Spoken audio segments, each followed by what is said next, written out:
আসসালামু আলাইকুম। আমি মোহাম্মদ রফিক।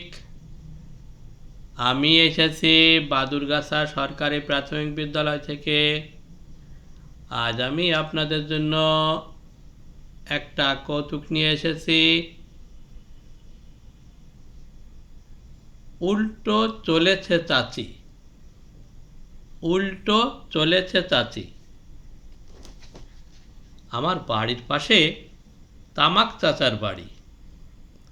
চাচাকে দেখেছি হুক্কাগুল, মতিহারি জর্দা, বাবা জর্দা, মণিপুরি জর্দা আরও বিভিন্ন প্রকার তামাক দিয়ে পান খেতে। সেই থেকে সবাই তাকে ডাকে তামাক চাচা। গ্রামের সালিশ, বিচার, জারি গান, সারি গান, পালা গান, ধুয়ো গান ও গাতার দলে গান গাওয়ার উস্তাদ ছিল আমার চাচা। আমার তামাক চাচিও তামাক চাচার চেয়ে কোনো অংশে কম ছিল না, সকল কাজের পুরো ভাগিদার। পান, তামাক, জর্দা খাওয়া থেকে শুরু করে সালিশ বিচারেও সমান সমান অংশ নিত আমার চাচার সাথে। কিন্তু কিন্তু তামাক চাচার কথা আমার তামাক চাচি শুনত না। চাচার চলন বলন,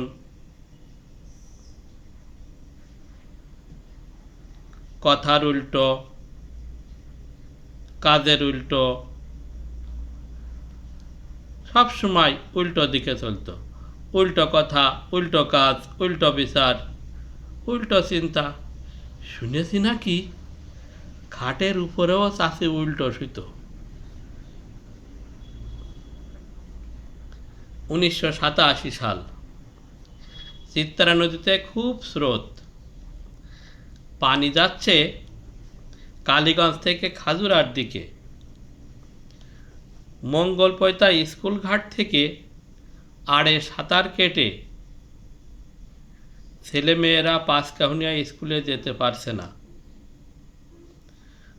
লোকেরা শিবু ডাক্তারের বাড়িও যেতে পারছে না।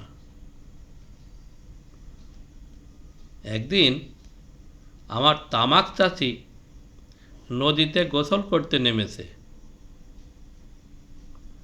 3-4 ঘন্টা পার হয়ে গেল, তামাক চাচির কোনো খোঁজই পাওয়া যাচ্ছে না।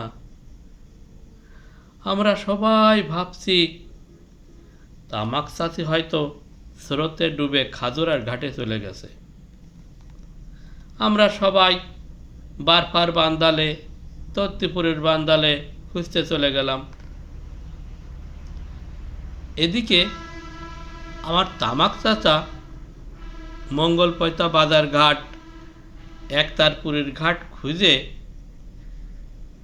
নগর চাপরাইলের ঘাটে খুঁজতে চলে গেছে। আমরা তামাক চাচাকে বললাম, চাচা তুমি স্রোতের ভাটিতে না খুঁজে স্রোতের উজনে খুঁজে বেড়াচ্ছ কেন? চাচা বললেন, সারা জীবন তোর চাচি আমার উল্টো দিকে চলেছে। আমি জানি ও কোনো দিনই ভাটিতে যেতে পারে না, পারে না, পারে না।